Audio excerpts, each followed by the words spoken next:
Welcome. I'm Mary Susie from Bead Me a Story, and today I'm going to show you how to make this side-locked ruffle bracelet. We're going to be doing the purple one in the video, but the sage green one is actually even easier because it actually has a second color. If you can see the matte gold that's along the rings. So if you have that kit, you're just fine. We're going to follow the same exact steps. And I wanted to show you both the front and the back of this. This shows you the side locked, and this front part shows you the ruffles. So I love the look of triangle beads, these Miyuki triangles. You'll notice that the triangles have a rounded edge, and that's what made me think that this was just a very romantic looking bead, that we could probably achieve something in a ruffle, in a soft, whimsical look that would perhaps make really pretty shabby chic jewelry or romantic jewelry. And you can pair this with other bracelets.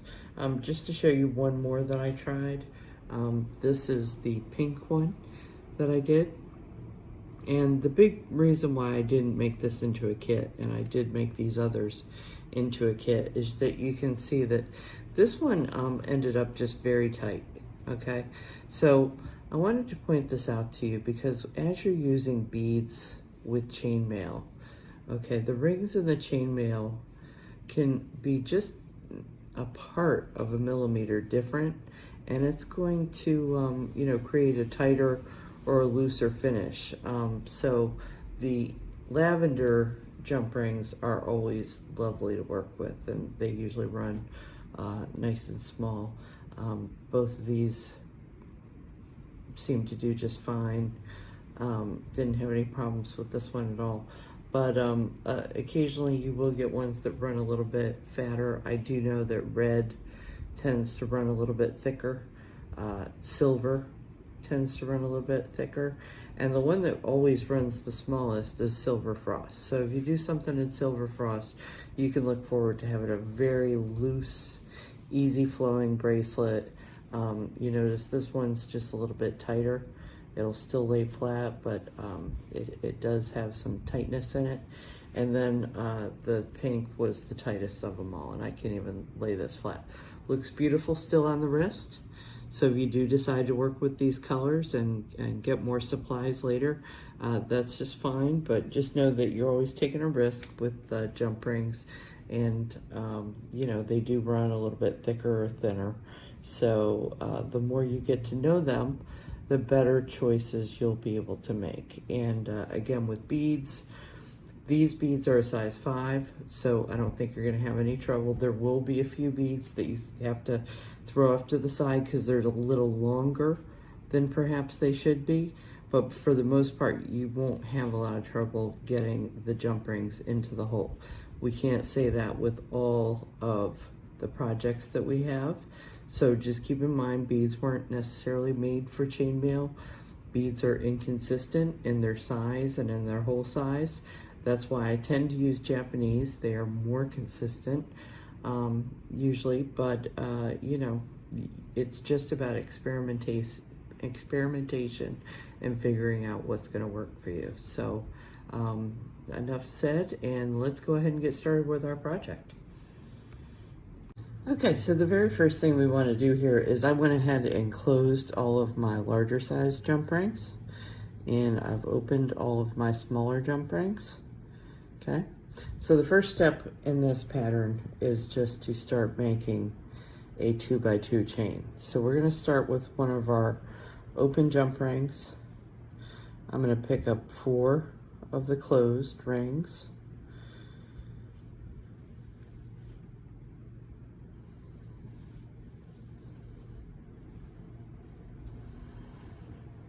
I'm going to close that jump ring. Okay, and then I'm going to pick up my second jump ring. Again, I want to pass through all 4 of these larger rings again. And then I'm going to go ahead and close this ring. So when I open this out, I'll have 2 rows of the larger rings and 1 row of smaller rings in between. And this is how our 2x2 chain is going to go the whole whole way down. Okay. So I'm just going to continue on. So from now on, I'm going to be passing through 2 of the rings in my chain, 2 of the larger rings. I'm going to pick up 2 new larger rings, and I'm going to close the jump ring. And then I'm going to take a second jump ring,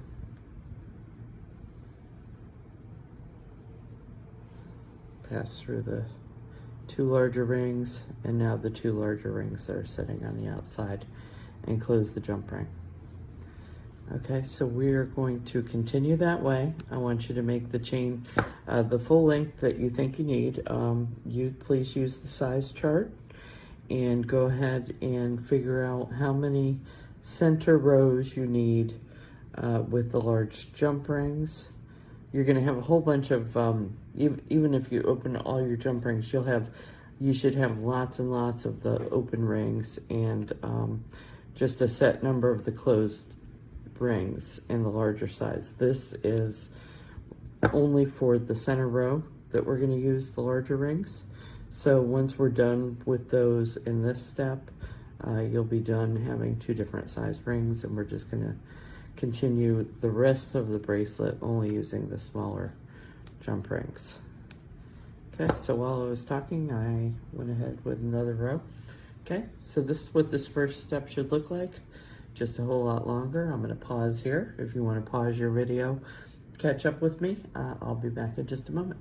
So now you can see that I have the entire length of the chain complete, okay, that I wanted in my 2x2 chain.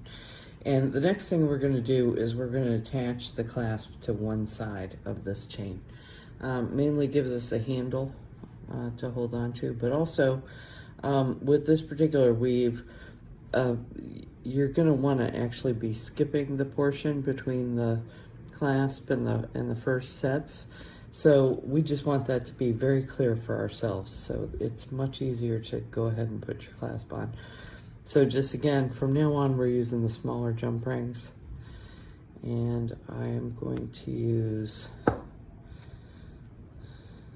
and you notice we're going through our larger set of jump rings.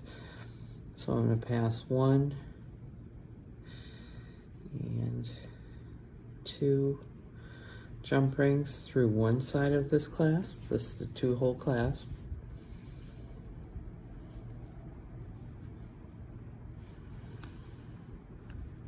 Okay, and then I'm going to do 2 on the other side.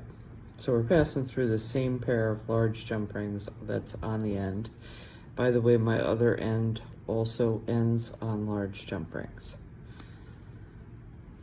If you made your 2x2 chain properly, you should notice that that's the case already. Okay, so we've got the second one in.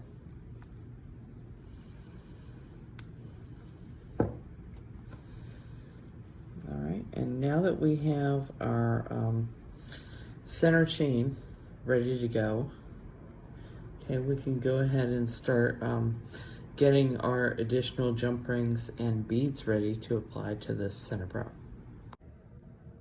Okay, so you can see that I have laid out some jump rings. So there's 2 here, 2 here, 2 here, and 2 here. These are gonna get connected, each with a bead, to first this larger pair that's on your center chain. So these 2 are going to go over here, these 2 over here, and then our next row, these 2 here, these 2 here. Okay, so let's go ahead and pull this out of that mix.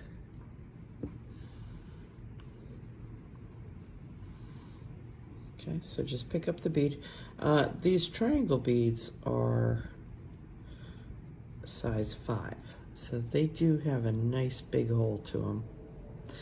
You will occasionally run into some beads that will not go onto your jump rings, but I don't think it happens real often with this particular bead because they are quite large hold. And usually when it'll happen is when the bead's a little bit longer than it should be.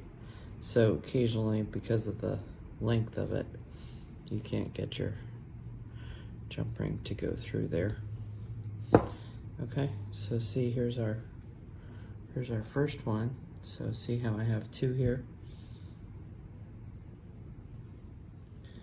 and then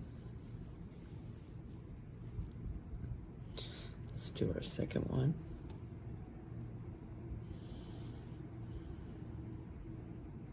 Or a second pair, I should say, excuse me, because the second pair is just going on the other side of this same pair of rings.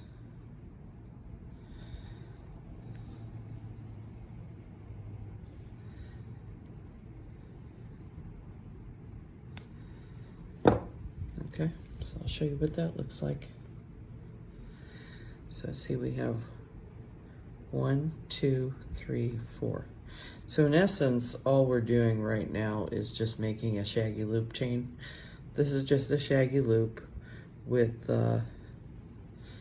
twice as many as we actually need for a shaggy loop. So in other words, 2 attaching to either side of the loop instead of just a single ring attaching to each side of the loop. Okay, I'm just going to go through this next row.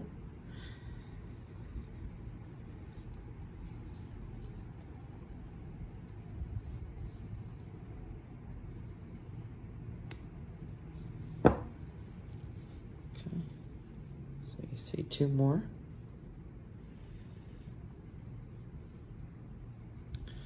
And I'm going to need 2 more on this other side. And once I do these 2, I'm going to give you a pause moment once again if you want to pause the video and catch up with me in your own work. And what we're going to just do is continue adding these in the same way all the way down the chain. Okay, so go right through to your last pair. Or if you want to hold on the very final pair until we get it attached to the other side of the clasp, you can do that as well. But you know, pretty much let's get the beads all the way down the piece. Okay, so just keep adding these, and I'll be back in a moment, and you can pause the video here to catch up. Okay, so as you just found out, this was definitely the longest part of this, was putting all these little beads on the sides. But we are done now, and the next thing I want to do now, I skipped doing the last 2 beads on this very last row, and the reason I skipped that was I just feel like it's easier to go ahead and attach the other end of the clasp before we go ahead and do that last row. Otherwise, they just all 4 jumble up together. This way we're separating everything out so that when we're ready to when we're ready to put those end pieces on, there'll be 2 on one side and 2 on the other. Okay, so 2 there. It's just like the other side. Very simple. And you could have done this before when I was doing the other side too.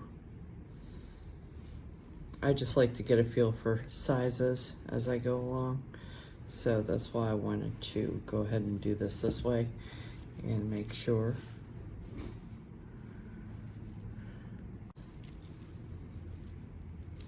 Okay, we got 1 more to go.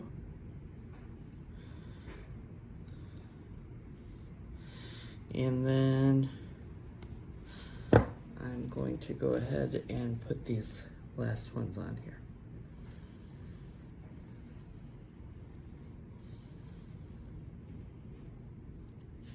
Okay, so just like we've been doing, we're gonna do 2 on this side.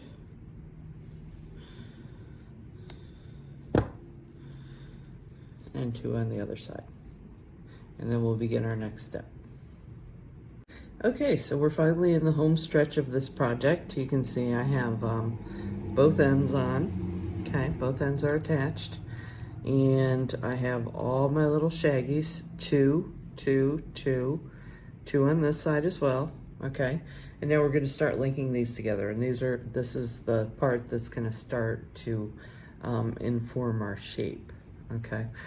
So over here, I'm gonna skip this very first bead that I have attached, okay? And I'm going to be connecting the second bead on this first set of rings and the first bead on this second set of rings. So we're going to be actually attaching in between the rows, okay? And that's going to give it a different kind of a look. So I'm going to lift this up here, and I'm going to go through the one in the second row and the one in the first row, and I'm going to close.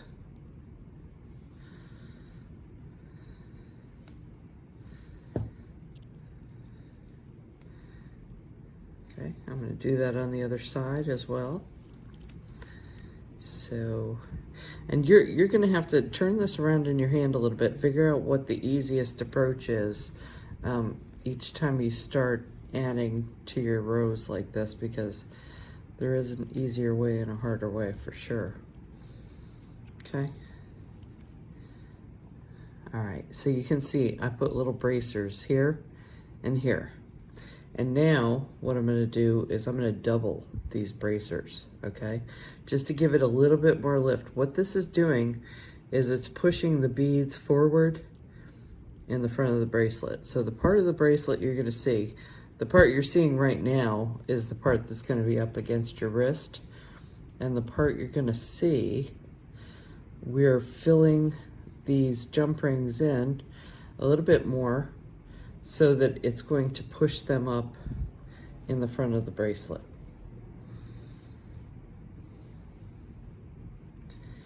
Okay, and I'm going to turn this around because now I'm on the other side.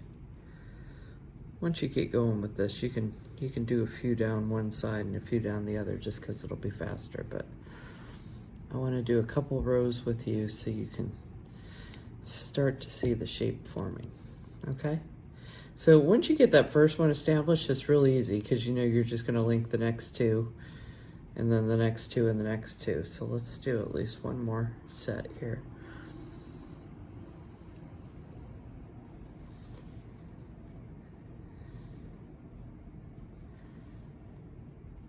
Okay.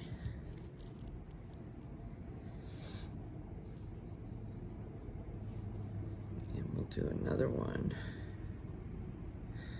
right through here.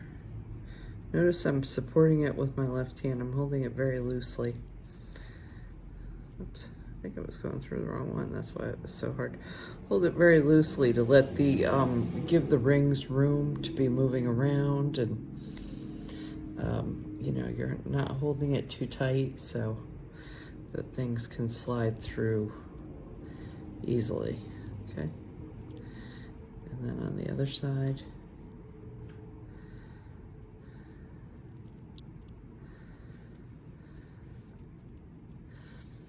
Okay, I got those next two linked together. And then let's do one more, and then I'm gonna flip it over so we can take a look at what we've got.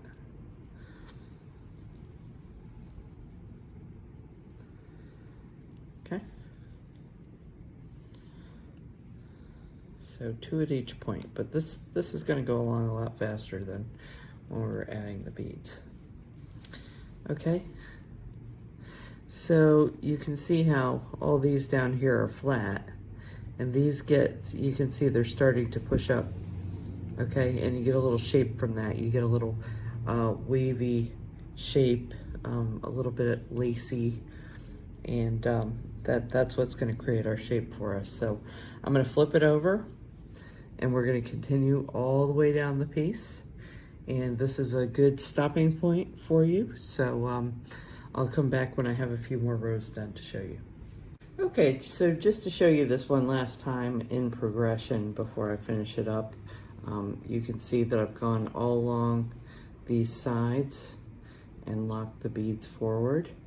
And this one's complete, okay? So I'm gonna show you what this looks like when we turn it over. And then this one is the one that's halfway. So I'll just show you that you can see that this part that's not done, I mean, it's fine and it's all hanging down, but this definitely gives you a much nicer little ruffle around the outside and gives you a little bit more shape. So we'll go ahead and finish this up, and that's all there is to this. You're just going to finish along all the way up, and we're going to turn out with something like this. So I hope you've enjoyed this project, and I hope you'll join me for another one at another time. Thanks so much.